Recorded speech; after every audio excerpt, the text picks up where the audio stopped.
Fala pessoal, Gêmeo Evandro aqui, bora para o nosso vídeo de hoje da série de partidas de 10 minutos aqui no chess.com. Bora lá começar esse nosso episódio. Estamos aí com um rating de 2.787 numa luta para sair dessa faixa dos 2.800. Tudo bem que conseguimos subir bastante, mas e aí, será que é possível subir ainda mais? Vamos lá, vamos seguir aqui com a nossa saga, vou lançar um desafio. Eu preciso ajustar aqui o rating agora sim. O desafio está lançado, procurando aí um oponente. Vamos ver quem que vai aparecer aqui hoje. Nos últimos dois episódios tivemos ali um match com o grandmestre Renato Quintiliano. Se de repente você não assistiu, assista. Foi bem divertida ali as partidas, tentando escapar das balas na abertura ali do Quintiliano. Nem todas funcionou, né? Algumas balas acertaram ali, mas vamos lá, né? Bora lá pro vídeo de hoje. Vamos ver se vai aparecer aqui algum oponente. Vamos lá, temos aí um adversário que é um mestre nacional, que tem aí seus 2.576 de rating. Vamos lá, que jogaremos contra esse nosso adversário, hein? Vou começar jogando o cavalo F3. Ele vem com lance E6. Bom, hoje eu não estou muito afim de abrir a siciliana, eu vou jogar um ataque índio do rei. Vamos jogar com D3. E agora G3. Mudar um pouco as posições, né, que eu venho jogando bastante a siciliana aberta. Vamos jogar aí uma posição de ataque índio, que leva para umas posições interessantes também. Basicamente é uma índia do rei de brancas, né, então tem posições que ficam muito parecidas até com a índia do rei. E agora, vamos jogar com dama E2. Bom, e geralmente quando o adversário ele faz o roque, o ideal no ataque índio é fechar o centro com E5. Pois muitas vezes no ataque índio do rei, o nosso plano é atacar na ala do rei. Especialmente quando ele faz o fianqueto do bispo, as casas F6 e H6 elas acabam ficando bem vulneráveis, né? São casas fracas. Então se eu consigo em algum momento trocar esse bispo, usar a casa F6, eu posso ter boas chances de ataque. Por isso que faz muito sentido no ataque índio, quando o adversário faz no roque pequeno, jogar E5. Porque agora eu fecho o centro e aumento o controle de F6. Eu posso pensar em planos agora como bispo F4, H4, torre E1 e tentar chegar com esse meu cavalo de B1 lá em G4. Pois na hora que esse cavalo chegar em G4, ele pode invadir a casa F6. Bom, ainda está muito longe de tudo isso acontecer, mas é um plano, é uma ideia, né? Vamos jogar o bispo F4, desenvolvendo. Ele vai tentar contra-atacar aqui do outro lado. Ele está querendo vir na ala da dama. Bom, princípio torre 1 faz sentido. E eu quero trazer esse cavalo para a casa D2. Vamos lá, vamos ver se chega, né? Cavalo D2, cavalo F1, vamos ver se chega tudo aquilo que eu falei. E agora ele veio com B4. E eu tenho duas opções, né? Uma opção é jogar C4, tentando manter o centro fechado, mas cedendo a casa D4. O que pode ser perigoso, porque pode vir um outro cavalo para D4. E a outra opção é simplesmente desenvolver com o cavalo D2. Temos uma primeira escolha na partida. C4, cavalo F5. Pra ser sincero, eu não gosto muito desse lance, não. Do C4, por ceder essa casa. Mas cavalo BD2, bispo A6. Eu segui ali com H4, cavalo F1, segui o plano como se nada tivesse acontecendo. Será que vai funcionar aqui? Outra possibilidade que eu tenho é um dama D2 e bispo H6, né? Um pouco esquisito porque tirar a casa do cavalo, né? Bom, eu vou desenvolver cavalo de BD2. G5 está controlado, não é um problema por enquanto. Às vezes ele pode tentar até H6, mas sempre tem H4. E aí ele veio com a ideia de bispo A6. Vamos lá, trazer o cavalo para F1. Seguimos aí um plano típico de ataque índio do rei. Mas eu tenho a sensação que está um pouco lento isso. E você tem essa sensação também? Estou com essa sensação de que está lento meu ataque. E agora,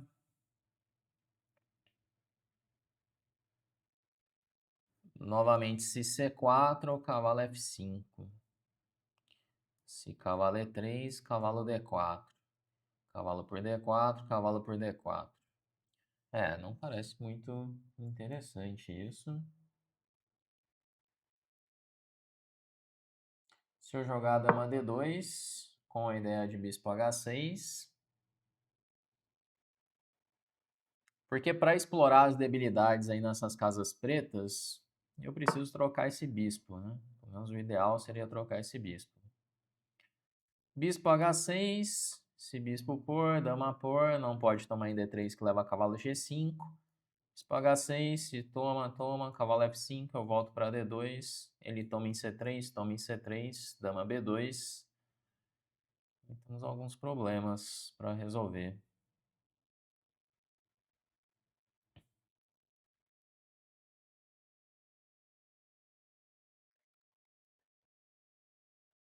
Se eu jogar sacrificando, será que funciona? Por exemplo, bispo H6, toma, cavalo F5, dama F4, bispo por D3.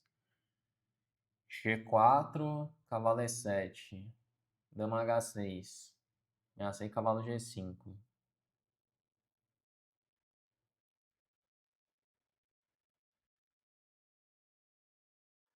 Vamos lá, bispo H6. Essa ideia talvez seja interessante até.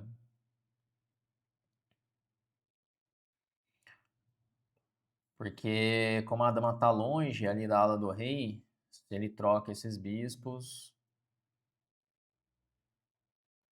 ele tem a opção também de tomar em C3, tomar dama F4, toma em H6, toma cavalo F5. Esse aqui é mais desagradável, para falar a verdade, tomar em C3.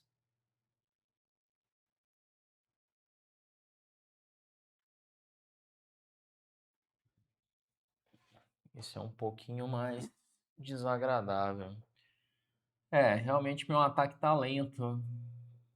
Meu ataque tá lento.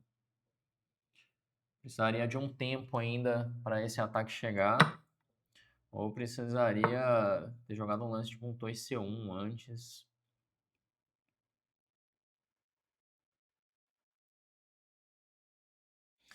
Eu vou tomar lá em G7. Ele pode já trocar as damas já.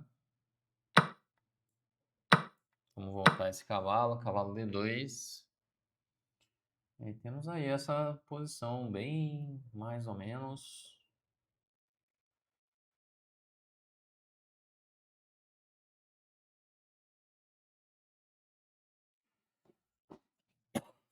Pois eu tenho algumas várias debilidades para lidar. Vou começar jogando cavalo B3.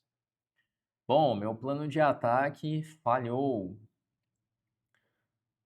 Não existe mais ataque agora nessas casas pretas sem as damas.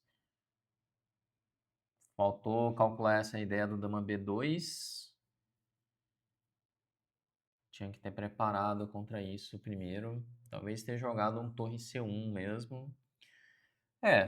Faltaram alguns tempos aqui. Não sei o quão grave é a minha posição também. Porque se jogar bispo por D3 agora, eu tenho o cavalo por C5. Eu ataco o bispo e estou ameaçando o cavalo D7 duplo. Então não parece uma boa ideia. Se jogar C4 agora, eu jogo o cavalo C5 do mesmo jeito, atacando esse bispo. Quando o bispo C8 para defender o duplo, eu jogo D4. E aí, bom, o bispo dele está muito mal em C8. Meu cavalo está forte em C5. Se cair nesse tipo de posição, eu tô feliz. Que aí eu tenho o bispo melhor. O bispo dele tá lá atrapalhando a comunicação das torres. Vou chegar com torre B1. Ele vai jogar aqui, pois eu tô ameaçando ganhar o peão. Torre B5, talvez.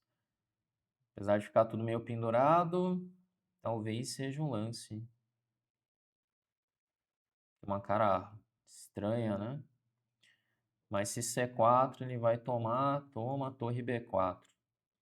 Se cavalo toma C5, bispo por C4. Não tá caindo nada, aparentemente.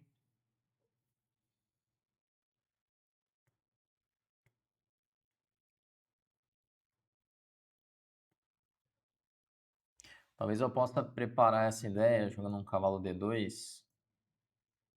Ou até mesmo bispo F1. Torre B5, bispo F1. Pois se A4, eu jogo C4. Peão toma, torre B4, cavalo C5. Se jogar bispo por C4, eu tenho A3. Bispo F1, toma em B4.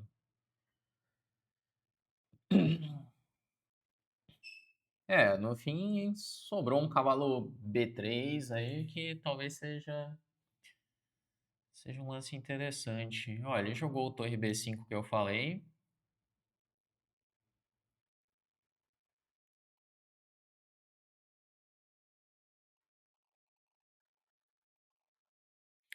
Vou jogar bispo F1. Tentando voltar o meu bispo para o jogo e criando a ameaça de C4 ou até mesmo D4. Tem essas duas ameaças. E no caso de A4 dele, eu faço C4 intermediário.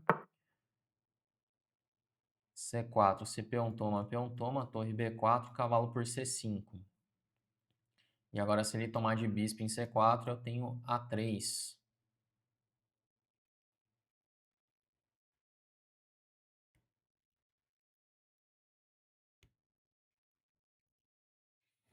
Vamos lá, C4, que é a minha ideia.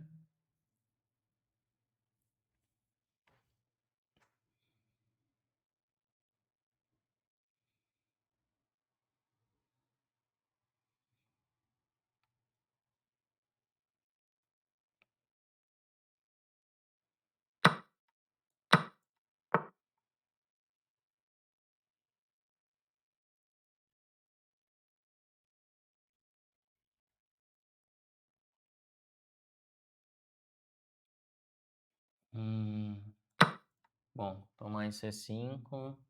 Agora que eu tô vendo que A3 ele tem um torre B5.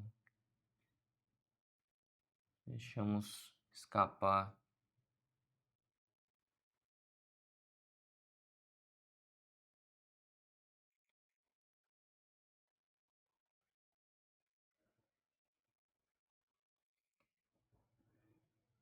Escapou esse lance. Ah, mas daí A3, torre B5 eu tenho um cavalo D7. Porque aí esse torre D8 agora tá caindo em C4. Ele tem bispo C8, ele não precisa tomar, né?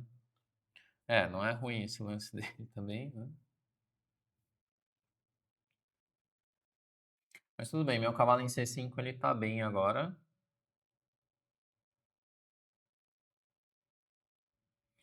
Vou jogar A3, expulsando essa peça daqui.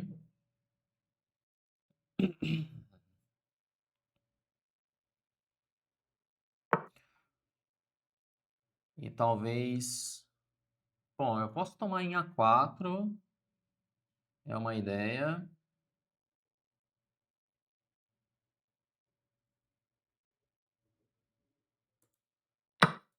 Vamos lá, toma em A4. Agora eu volto para C5. Ganhei um peão, né? Quer dizer, eu tô com 2 a mais agora. Jogar torre B1, já que meu cavalo está segurando ali as casas do bispo dele. Começar a avançar o peão passado de A.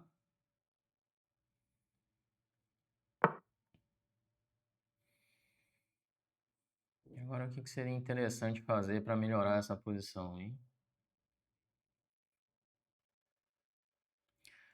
Ele tá querendo jogar cavalo D4, talvez?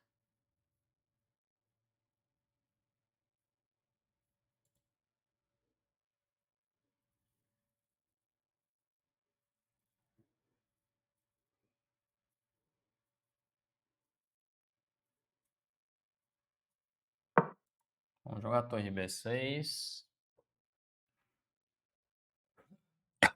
Hum.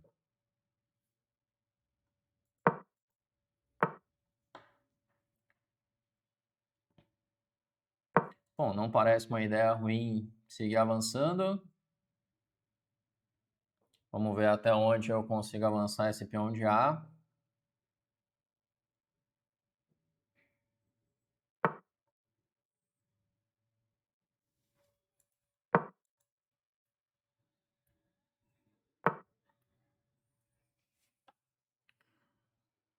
Se eu tomar tudo em A6...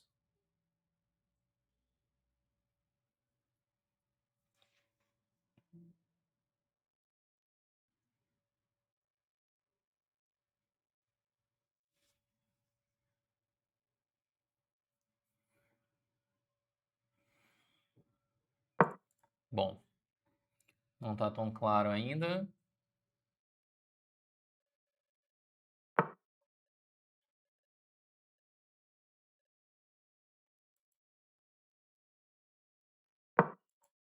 Vou voltar essa peça.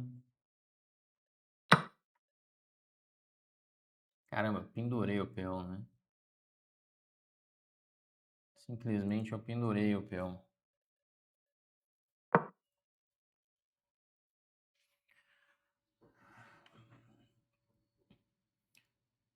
Vamos lá, estamos numa posição complexa agora. Depois de ter dado uma entregada.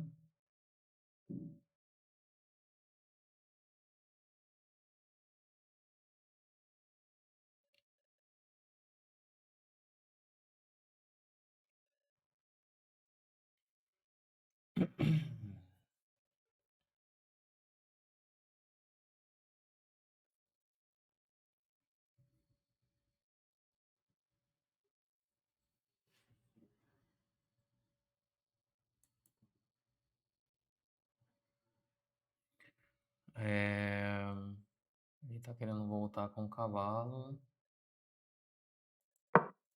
Vamos jogar um cavalo B5.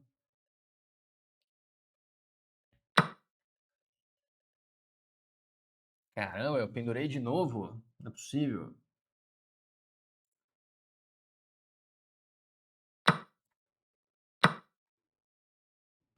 Duas penduradas seguidas? Meu Deus. Que foi isso?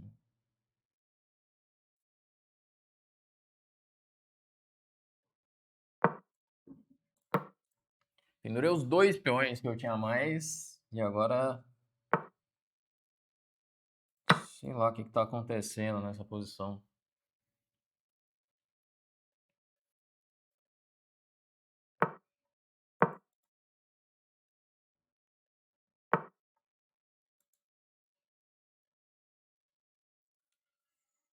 Só cavalo E3.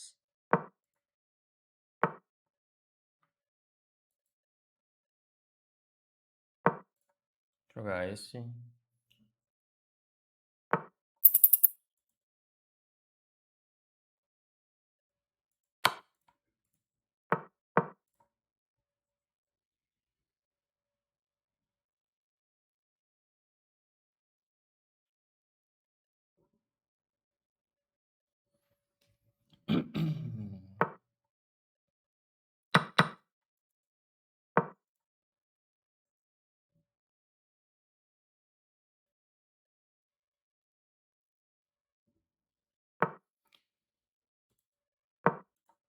Bom, a minha ideia é trazer o outro cavalo agora.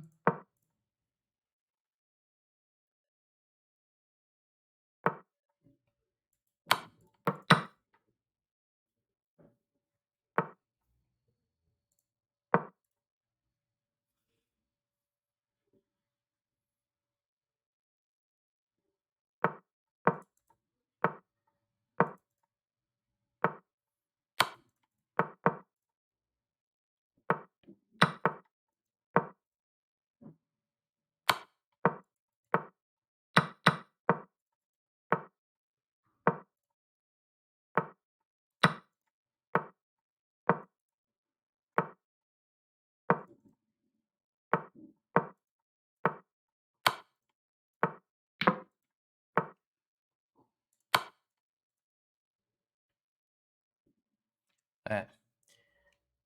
Que falta de técnica, né, tivemos nessa partida. Ainda não acabou, né? Ainda não acabou, mas tá quase. Tá quase acabando. Mas que falta de técnica, meus amigos. Dei 2 penduradas. Primeiro foi uma pendurada, o segundo foi um golpe que eu não vi, né? Mas ganhamos ali, que aí na sequência o cara devolveu e entregou uma peça, né? Foi um show dos dois lados, né? Vamos lá, vamos fazer a revisão dessa obra, essa bela obra entre esses dois pedreiros aqui jogando xadrez. Meu Deus. Vamos lá, né? Vamos, vamos lá ver a revisão dessa partida. A verdade é que a partida até o momento ela tava, eu acredito, tava razoavelmente boa, mas esse finalzinho com essa entregando ali os peões foi meio várzea, né? Bom, ainda assim o computador aliviou, me deu aí 90,6 de precisão e 84,8 para o meu oponente, né? Então ele acha que ainda foi uma precisão razoável, mas vamos lá, vamos ver aqui, né? O que o Stockfish ele tá achando.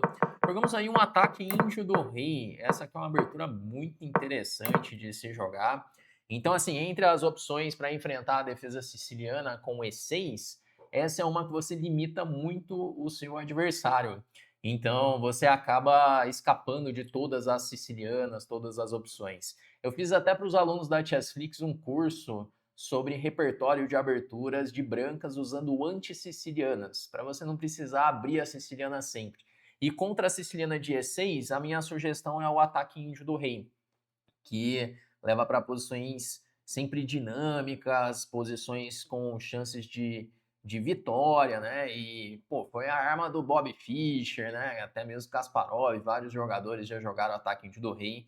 Leva para posições muito interessantes de jogar. E basicamente você faz essa estrutura de Índia do rei, então os seus primeiros lances eles são muito fáceis de fazer.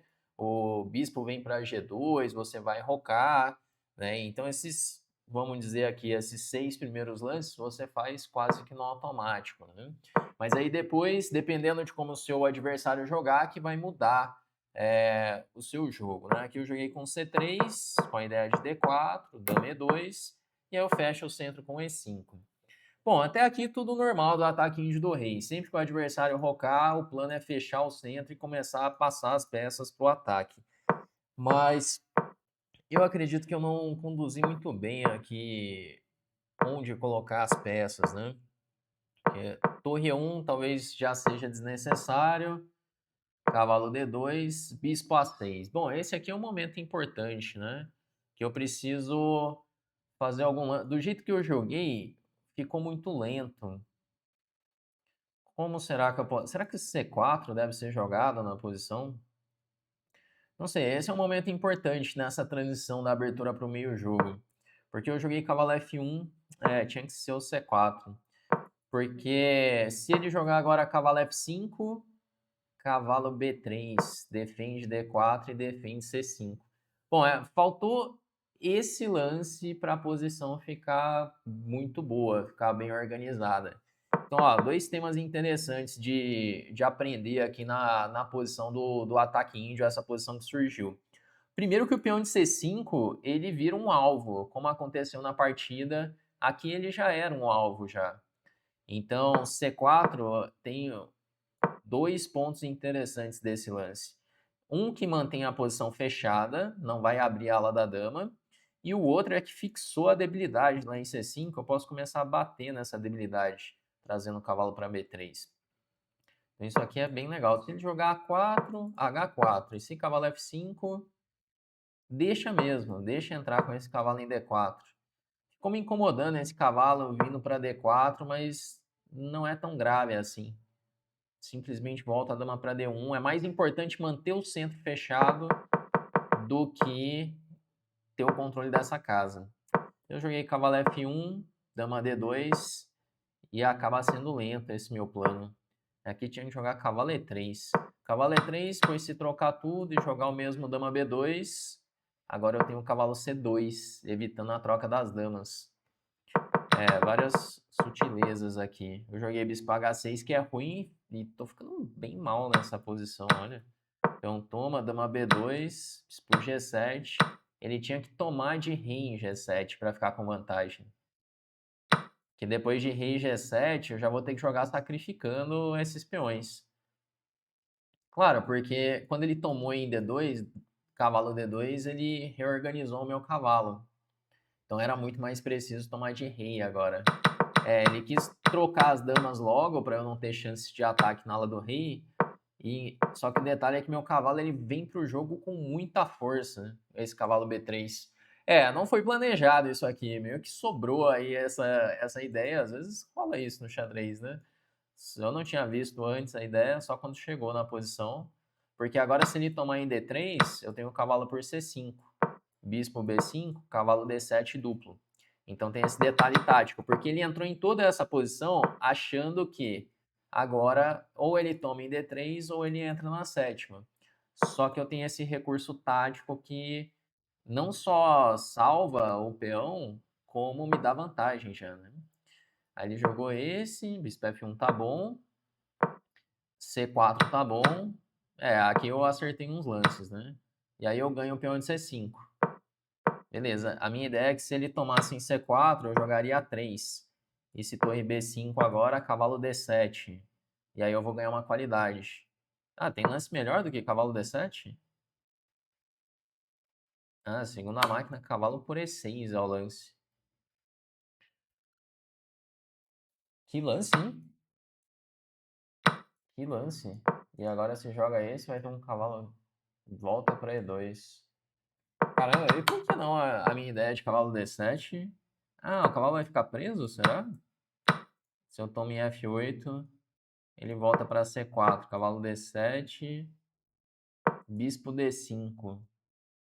Caramba, sutil essa ideia, hein? Bem sutil. Cavalo D2. E aí, de repente, ele tem uma compensação pela qualidade. As peças estão muito ativas. Pô, esse era difícil de ver, hein? Eu ia acabar entrando nisso. Bom, o cara jogou passivo, ele não quis entrar, né? Lembramos que eu não estou jogando contra o Stockfish, então, como é um humano, ele acaba não vendo todas essas complicações, né? E aí eu ganho o segundo peão, 2 peões a mais. Volto, e agora vem a hora de converter essa vantagem. Até aqui estava caminhando bem, 3 pontos de vantagem. H4 tá bom.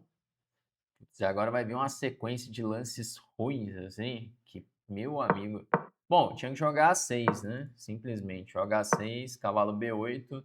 Vai acabar levando... eu tô vendo agora cavalo D4 e bispo G2, né? Por exemplo, cavalo D4, se ele tomar em A6, provavelmente... cavalo B5 já. Matou. Tava muito morto. Era só jogar o A6. Eu voltei para B3 na minha cabeça, defendendo o peão. Ele simplesmente toma. E aí, na sequência, eu jogo o cavalo B5, achando que eu tô ameaçando lá em A7, que ele vai ter que tomar em B5. Aí ele acha esse contragolpe. Caramba, esse aqui foi bom, hein? Esse foi fino dele.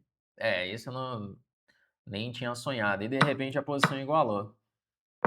E aí eu mantive a torre na sétima e ele devolveu as duas penduradas, pendurando uma peça inteira. Ai, meu Deus. Também D7, temos aí um bispo a mais. Daí pra frente é só trocar peças, né? Eu fui simplificando a posição, troquei ali os 2 cavalos, sobrou um bispo inteiro. Basicamente não tem jogo mais na posição. Mas foi que emoção, hein? Pô, e quando o cara conseguiu igualar, primeira vez que ele conseguiu igualar na partida, ele entregou uma peça inteira. Tá bem, né? Bom, com isso subimos aí 4 pontos de rating, estamos voltando aí, recuperando os pontos que o Quintiliano me tomou. Estamos agora com 2.791 de rating. Vamos lá, vamos ver o que acontece aí nos próximos capítulos da nossa série. Se de repente você está querendo aprender mais sobre xadrez, aprender sobre essa abertura que eu joguei agora, e não só isso, você tem ali uma trilha completa de treinamento. saindo desde o nível que você está hoje até o nível de mestre, aprendendo sobre aberturas, tendo um repertório, aprendendo sobre estratégia, sobre tática, sobre finais, tudo que você precisa para evoluir no xadrez tem lá na Chessflix, e nesse mês de aniversário você ainda pode entrar para a Chessflix com um desconto especial da turma de aniversário. É só você entrar para a lista de espera, link está aqui na descrição desse vídeo ou no primeiro comentário fixado, beleza? Bom, vamos chegando ao final então desse nosso vídeo de hoje. Espero que você tenha curtido e a gente se vê no nosso próximo vídeo aqui do canal.